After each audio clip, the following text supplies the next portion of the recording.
Hi everyone, I am Dr. Amrika Sheshadri. I'm a plastic surgeon and today I want to talk to you about blepharoplasty. Blepharoplasty is a fancy way of saying eyelid tightening or eyelid correction surgery. Now, we have two lids. We have the upper lid, we have the lower lids. And one of the advantages of blepharoplasty, and I cannot emphasize this enough, is that it's one of those really underrated procedures where people will know that you look younger, more alert and better. They can't really pinpoint why, because your eyes will be more open, more vibrant. If you look at young eyes versus old eyes, there are a few distinctive features. Young eyes tend to be a little bit rounder. Young eyes, or even when they are elongated, they're definitely rounder than their older counterparts. Second is brow position. So now I'm just gonna use this as an example. The eyebrow position is typically from the inner part of the eye, what we call the inner canthus, and it starts there. And the arch of the eyebrow, the highest portion of the eyebrow. So I have the same type. There are multiple types of eyebrow positions. I'm just talking about the commonest ones. So when this arch is present, it's usually supposed to be present on the outer part of the colored portion of your eye, what we call the iris. So above this is where it should arch, and this distance should be approximately 1 centimeter to call it a youthful placement of brow. Now, brow placement is very, very important in determining what will be your result from a blepharoplasty, because, and this is really important before I dive into blepharoplasty proper. Let's say that instead of having a youthful, instead of having a youthful curved arch eyebrow, let's say you have a down slanting eyebrow. So it starts well enough, but instead of being arched upward, it actually droops downward. See, you can automatically see it gives a much sleepier, much more tired and old look. So unless I can reposition this brow with a brow lift, a blepharoplasty may not help you in itself. So we can do a brow lift and a blepharoplasty to rejuvenate the upper face. But coming back to blepharoplasty proper, so I take a look at exactly where this crease is. I'm going to demonstrate on a live person these markings, but for your reference, there is this line which is approximately 1 centimeter above your lash line. So it also happens to be the deepest crease in your lid. So when we have double lids, there is a deep crease that comes from this end to this end. So I go ahead and I mark that.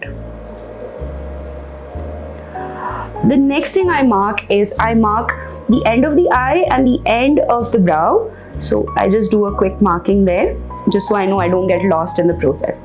And then I take my instrument and I pinch. And while I'm pinching the skin, I have to make sure that this eyebrow does not rise, because if it rises, it will overcompensate and I may end up removing more skin than I should. So I do a pinch and then I know, okay, you know what, this much skin is good. More importantly, with the pinch in place, I make sure that the person closes their eye, so that when they close their eye, I know that's a comfortable amount of skin to remove.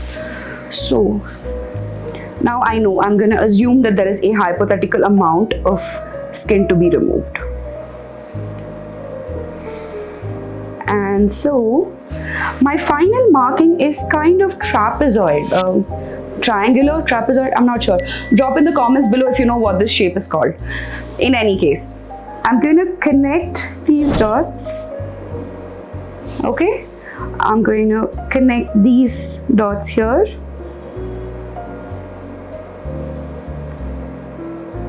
And if you have crow's feet, this tends to tighten the ones right on top.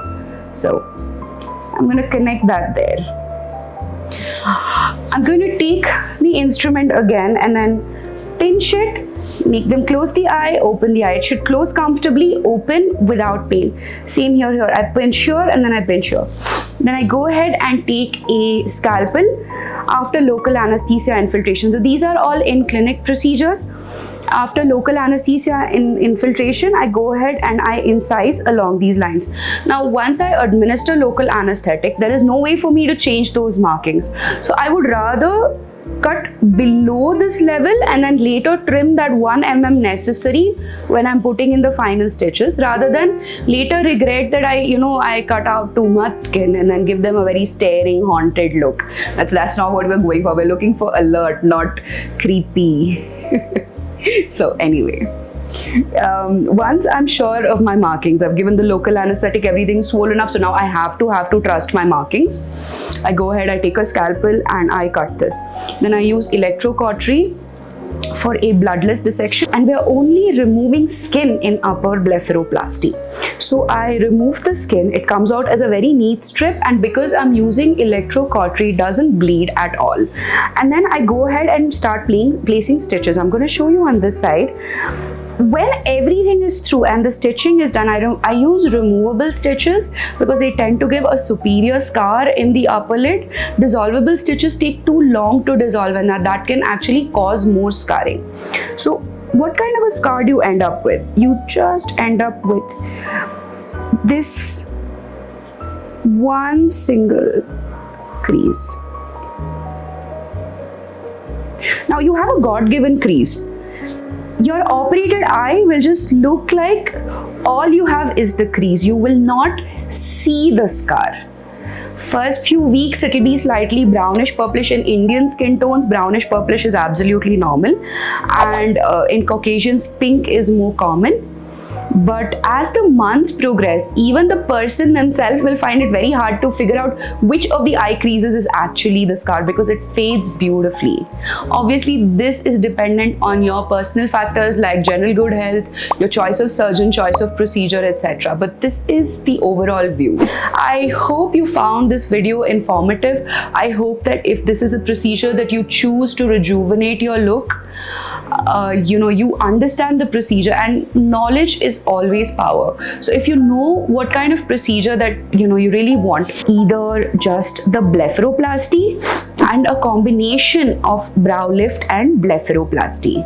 Why is this important? Because the indications are different for each. I hope that when you have questions about this procedure, you'll be kind enough to drop it in the comment section below, and tag a friend to this video, one who has droopy sleepy eyes. Until next time.